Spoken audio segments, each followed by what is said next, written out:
Election کی تیاری، اور جو الیکشن کی تیاری ہے وہ تو یقیناً اپنے اپنے مفادات کو اس میں ترجیح دی جائے گی۔ بخاری صاحب، کیا منظرنامہ بننے والا ہے؟ اب جو اتحادی ہیں وہ اتحاد، جس طرح کہ ہم پہلے بھی بات کر چکے ہیں، کبھی بھی انتخابی اتحاد نہیں تھا، وہ سیاسی اتحاد تھا، اس کا ایک بڑا مقصد جو تھا وہ پورا بھی ہو چکا ہے۔ اب انتخاب کی جب تیاری ہونے لگی ہے، نگران حکومت اپنا منصب سنبھال لے گی، تو اب کس طریقے سے آمنے سامنے آپ ان اتحادیوں کو دیکھ رہے ہیں؟ جی، بہت ہی اہم آپ کا سوال ہے، اور میں کوشش کرتا ہوں اس کو سم اپ کرنے کی۔ جواب اس کا بڑا طویل ہو سکتا ہے، وقت کی چونکہ ہمارے پاس قید ہے، اس لیے ہم کوشش کرتے ہیں کہ اس کو سمیٹ لیں جلدی سے۔ دیکھیے، گزارش یہ ہے کہ دو مین اسٹریم پارٹیز ہیں جن کا اقتدار کے اوپر یعنی براجمان ہونے کا دعویٰ بھی ہے اور وجہ بھی ہے۔ ایک پیپلز پارٹی ہے اور دوسری نون لیگ ہے۔ ایک تیسری جماعت تھی جو 2018 کے الیکشن میں سامنے آئی، پی ٹی آئی، اس کا جو حشر ہوا ہے وہ آپ کے سامنے ہے۔ اتنے بری طرح سے حصے بکھرے تو کسی پارٹی کے نہیں ہوئے، مجھے اگر اچھی طرح سے یاد پڑتا ہے۔ ایک پنجاب میں آپ نے دیکھ لیا ہے کہ آئی پی پی کی صورت میں بیٹھے ہوئے ہیں، دوسرے کے پی کے، جو ان کا ہوم بیس جس کو آپ کہہ سکتے ہیں، یا جو مین بیس تھی ان کی، وہاں پر بھی پرویز خٹک صاحب، جہاں پر 10 سال حکومت کی ہے انہوں نے، پرویز خٹک صاحب جو ہیں وہ اپنے الیکٹیبلز کو لے کے علیحدہ ہو گئے ہیں۔ لہٰذا کیا بچا ہے اس میں؟ پہلے بھی آپ کو یاد ہوگا جب انہوں نے اسمبلی سے استعفے دیے تھے تو 32 لوگ جو ہیں انہوں نے ساتھ نہیں دیا تھا، وہ ابھی تک بیٹھے ہوئے ہیں پارلیمنٹ میں، تو وہ بھی ایک چوتھا دھڑا ہے۔ تو ان کو تو اب چھوڑ دیجیے۔ مین اسٹریم پارٹیز جو اقتدار پر دعوے کا جواز رکھتی ہیں وہ نون لیگ اور پیپلز پارٹی ہے۔ دیکھیے، پنجاب کو سمجھا جاتا ہے، ہمیشہ سے سمجھا جاتا ہے، اور میں سمجھتا ہوں کہ تمام تر کوششوں کے باوجود، تمام تر سازشوں کے باوجود، جس کا آغاز بہت دیر پہلے ہوا تھا اور جو عروج پر پہنچی تھی جنرل پرویز مشرف کے دور میں، اگر آپ کو یاد ہو، نون لیگ کو توڑنے کی، اس کو ختم کرنے کی کون سی کوشش ہے جو نہیں کی گئی؟ لیکن نہ یہ کہ پارٹی ٹوٹی، نہ یہ کہ فیملی کے اندر کوئی درار پڑی۔ وہ یاد ہوگا شیخ رشید صاحب مجھے اکثر یاد آتے ہیں، آج کل تو وہ دکھائی نہیں دیتے، کہیں نظر یعنی انسانی نظر کی حد میں تو وہ ہے نہیں، کہاں چھپے ہیں وہ ایک الگ بات ہے۔ وہ یہ کہا کرتے تھے مین میں سے شین، شین میں سے نون، نون میں سے پتہ نہیں کیا کیا نکلے گا، یاد ہے نا آپ کو؟ کچھ نہیں نکلا، نون ابھی تک نون ہے، اور میں یہ بات تجربے کی بنیاد پہ کہہ سکتا ہوں کہ نون میرے خیال سے نون ہی رہے گی۔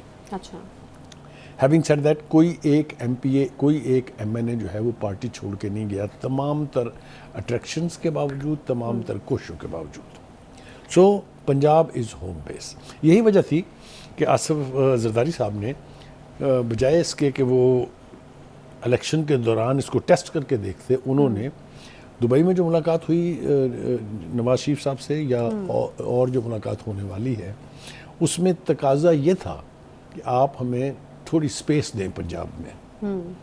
جب ہم نے اس سپیس کی ڈیفینیشن جاننا چاہی تو پتہ چلا کہ انہوں نے کہا ہے کہ 15 سے 20 سیٹیں ہمیں آپ پنجاب میں دے دیں۔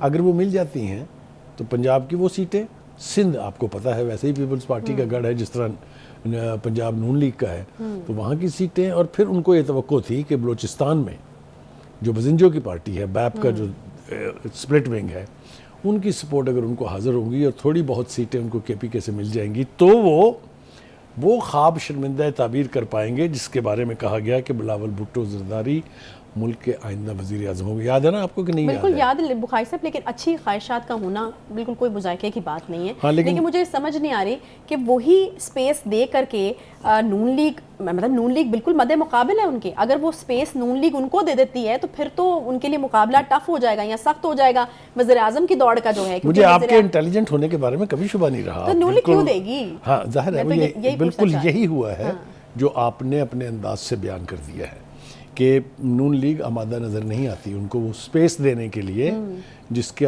کے وہ متقاضی ہیں۔ اچھا، اب ہوگا کیا؟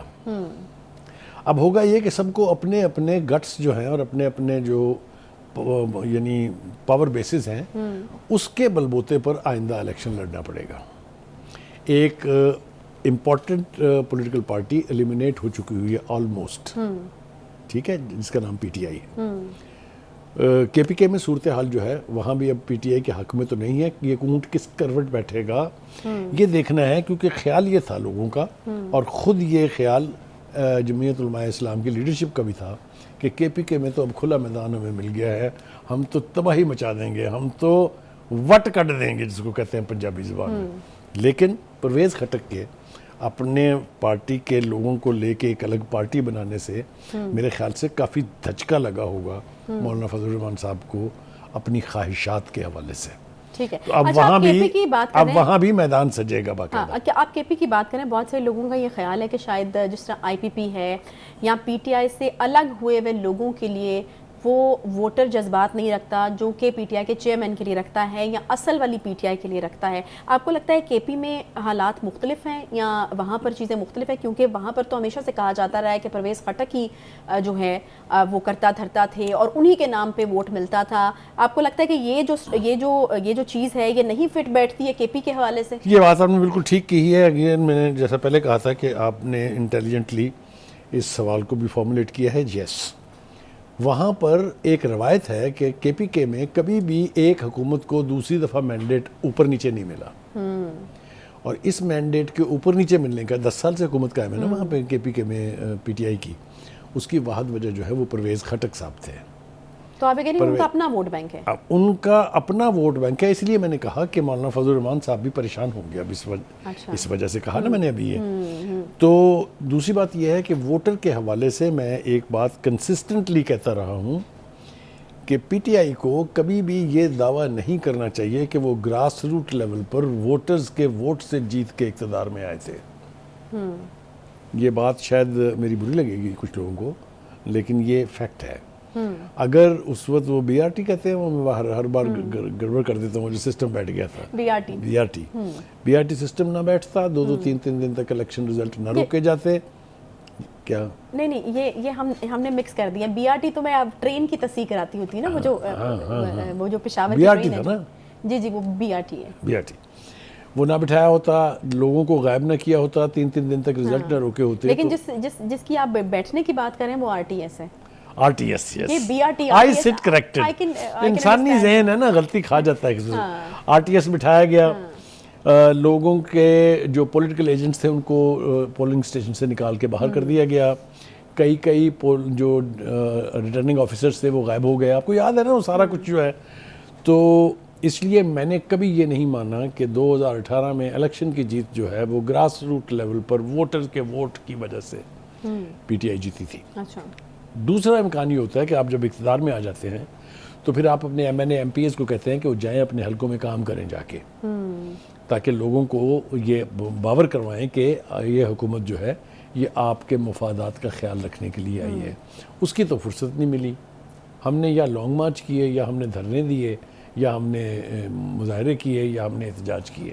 یہ بات ٹھیک ہے یا غلط ہے؟ لہذا کانسٹیٹوئنسی میں جب گراس روٹ لیول پر عوام کے مسائل حل نہیں ہوتے تو ان کے پاس 5 سال میں ایک ہی دن ہوتا ہے جب وہ اس کا بدلہ لیتے ہیں, اور یہ بڑا ظالم بدلہ ہوتا ہے. اچھا, نون لیگ پیپلز پارٹی کو تو وہ لال جھنڈی میرے خیال میں دکھا چکی ہے کہ نہیں جی آپ کے ساتھ نہیں ہو رہی سیٹ ایڈجسٹمنٹ. تو پھر پنجاب میں سیٹ ایڈجسٹمنٹ کن پارٹی سے مابین ہو رہی ہے؟ دیکھیے, اگر تو آصف زرداری صاحب نون لیگ کے خلاف نون لیگ کی مخالف پارٹیوں کے ساتھ اتحاد کریں گے یا سیٹ ایڈجسٹمنٹ کریں گے تو یہی کاروائی نون لیگ سندھ میں کرے گی. آپ نے دیکھا نئی ریالٹی وہاں یہ ہے کہ ایک جوائنٹ پریس کانفرنس کی ہے ایم کیو ایم نے اور جے ڈی اے نے. جی ڈی اے کی پرفارمنس پچھلے الیکشن میں بری نہیں تھی, آپ کو یاد ہے نا. انٹیریئر سندھ میں بھی سیٹیں لی انہوں نے, شہری علاقوں میں بھی سیٹیں لی انہوں نے. وہ اگر مل جاتے ہیں تو پھر نون لیگ ان کے ساتھ اتحاد کرے گی. اچھا.